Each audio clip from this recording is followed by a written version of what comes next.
من برات درست میکنم، اما مطمئنم تو این اوضاع کسی از دستت نمیگیره. چقدر درست میکنی؟ حالا اندازه 1 تن درست میکنم.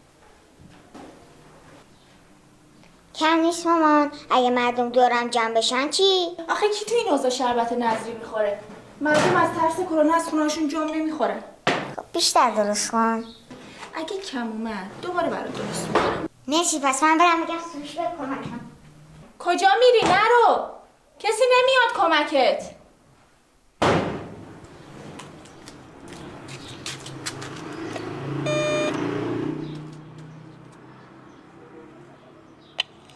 بله بفرمایید. سلام امیرزم، سروش هستش؟ خوبی عزیزم؟ آره صبر کن صداش کنم. سروش پسرم یه دوستت کار داره. ببینم چی میگه. سلام سروش، میگم یه نظیر پخش کنیم شربت مثل هر سال. چرا پخش کنیم؟ خب امروز نیمه شعبانه دیگه. واقعا باش الان میام، فقط ببینم بابام اجازه میده.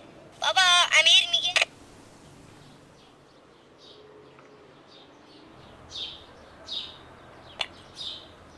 امیر جان امسال همه چی تعطیل، کرونا اومده. نمیشه شربت پخش کنید. با هر سال فرق داره. سروش نمیاد. من نمیذارم بیاد. تو هم نرو عزیزم، خطرناکه. جای نمیریم، سر کوچه ایم. چه فرقی داره؟ بیرونه. اصلا کسی از دستتون شربت نمیگیره. تو هم برو خونه واسه خود تلویزیون ببین. مریض میشی، نرو بیرون. کجایی؟ رفتی؟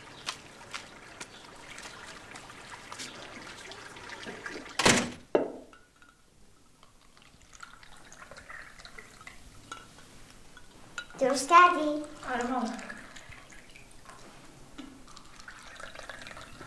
چی کار میکنی مامان؟ اون برا مردمه. بذار به خودت جداگانه میدم. ایوان یه بار مصرف کم داریم؟ خب آره مامان، یکیش هم الان شما مصرف کردی. بیا عزیزم برو.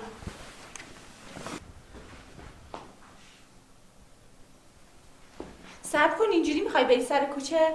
لااقل یه ماسکی بزن بهداشتی بشی، مردم ازت نترسن.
چی شد؟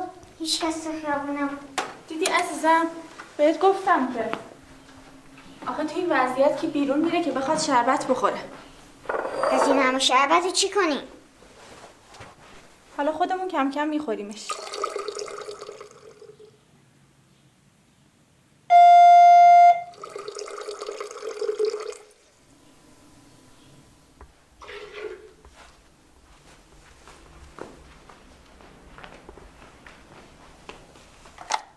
بله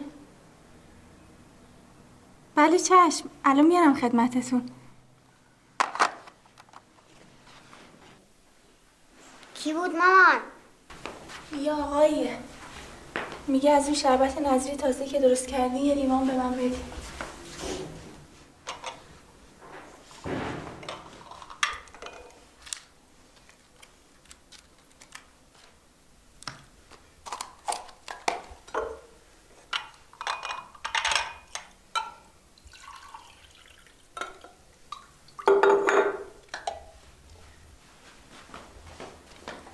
امیر جان بیاینی بربری آقا.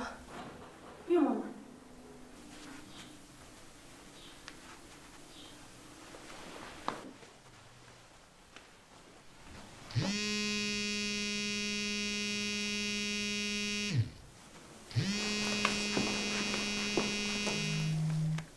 الو سلام رضوان جون، خوبی عزیزم؟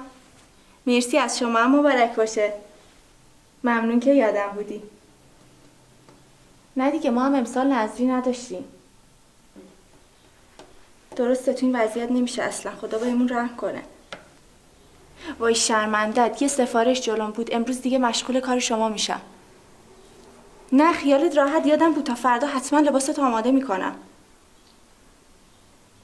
باشه چشم، حتما خیالت راحت، آماده شد با تماس میگیرم. قربونت برم، مرسی، خدا نگهدار. کجا بودی؟ رفتم شربت بردم دیگه. خب لیوانشو کجا گذاشتی؟ یادم رفت ازش بگیرم، برم بگیرم. نه صبر کن، اصلا تو چرا رفتی؟ غریب است. وایسا ببینم این آقا از کجا میدونست ما شربت نظری داشتیم؟ مگه کسی تو رو دید بری سر کوچه؟ نمیدونم، نه. نمیخواد تو بری، خودم میام لیوان ازش میگیرم. ماما خودت گفتی من شربت ببرم براش. من گفتم؟ چرا به تو گفتم؟ اصلا حواسم نبود. ماما نترس، آدم خوبیه، لیوانو نمیدزده. مگه تو شناختیش؟ نه نمیدونم. حواسم نبود، نباید میذاشتم تو بری. گفت نزدتون قبول باشه.